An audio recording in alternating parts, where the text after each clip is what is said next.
Mga my love, so gawa tayo ngayon ng pop rice mga love. So ito, sinoke ko siya ng probably almost 2 or more than 3 hours mga loves. So i-keep nyong halukain mga loves para hindi siya masunog mga loves.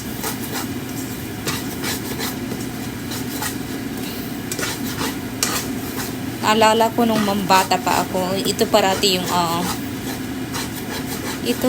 yung snacks ko mga loves. Ginagawa ko siya mga loves. Kaya i-try natin ngayon.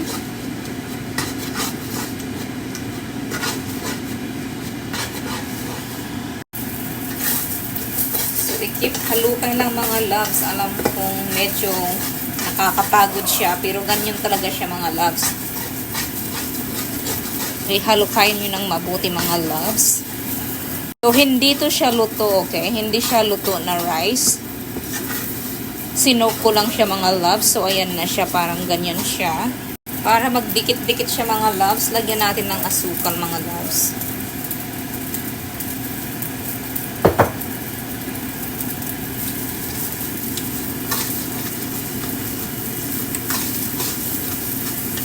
Dapat yung red na sugar ang ilalagay mga loves para maging ano siya, yung kulay niya red na red.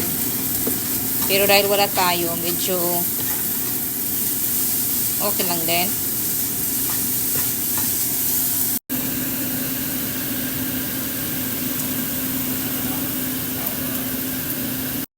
Ayan mga loves, so nag-red na siya. Diba nag-iba yung kulay niya mga loves?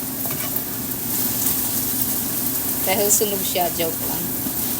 Ganun talaga siya. Nag-change yung kulay niya mga loves. Nagiging super sticky sila later. Ayan. Ayan. Masarap siya mga loves. So, itong tawag na pop rice mga love.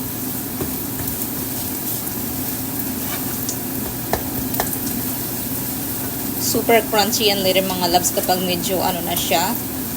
Kapag hindi na siya mainit. So, diba mga loves, pero so, antayin lang natin talaga siya ng maging super lapot.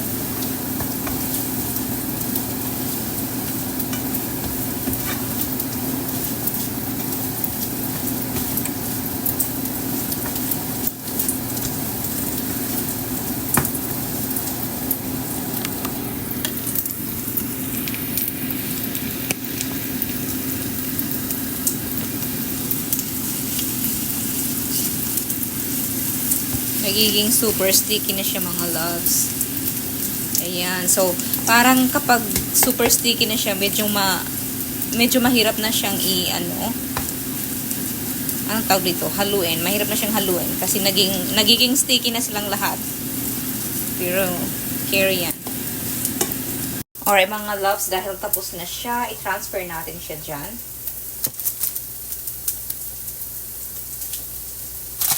I-ano lang natin siya. Oh my gosh. Super sticky siya mga loves. So, kung gusto niyo yung circle mga loves, i-mold nyo na siya ng circle para circle.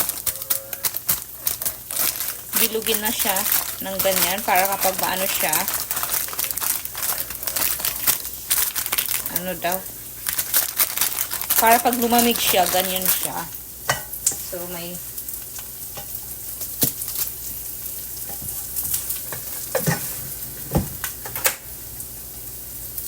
mamaya mga loves. So, wait lang.